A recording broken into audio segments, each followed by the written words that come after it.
I had always wanted to make a movie for my kids. I had thought about a world that I would love to live in.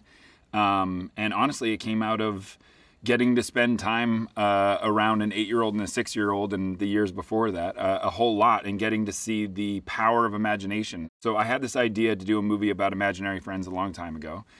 And I brought it to this up-and-coming actor named Ryan Reynolds.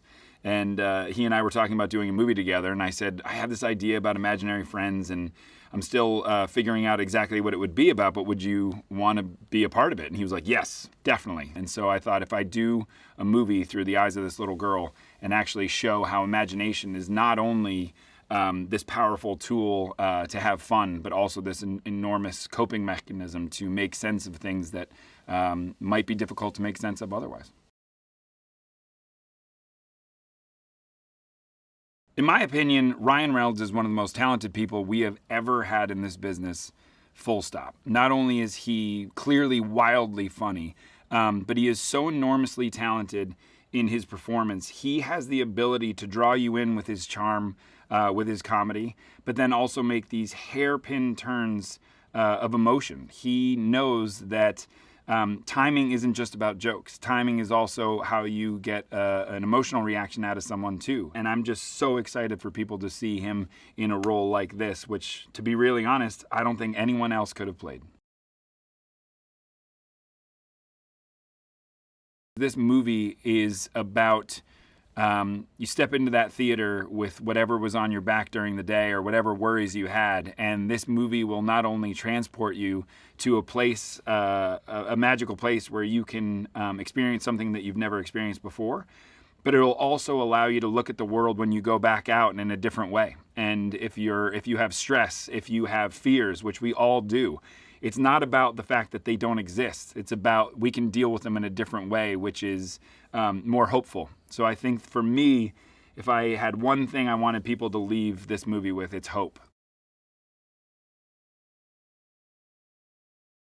Kaylee Fleming is one of the more talented actors I will ever have the pleasure of working with. She has the skill level of someone who has been working for 50 years.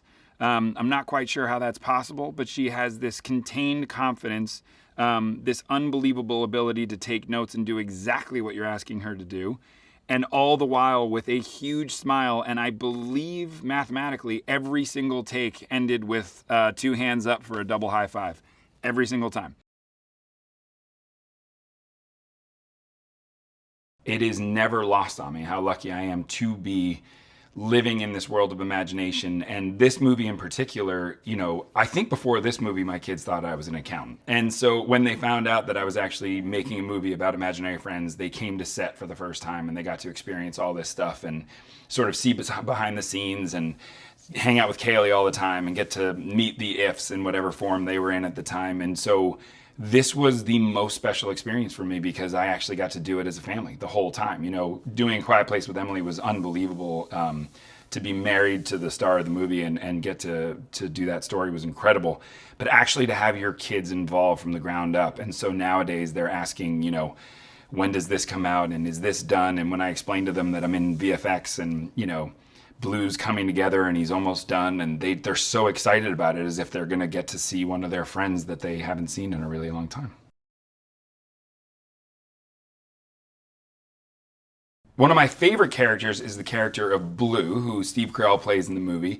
And my idea for Blue actually came from an experience with my daughter Violet, who, when she was young, used to tell me that my favorite color was purple, even though my favorite color was clearly blue. And after 2 years, I buckled. And now purple is my favorite color. So when I was creating the character of Blue, I thought, wouldn't it be fun to put that joke in the movie where this is a clearly purple character whose name is Blue, all because his kid was colorblind. And so you have the whole purple and blue joke all in one character.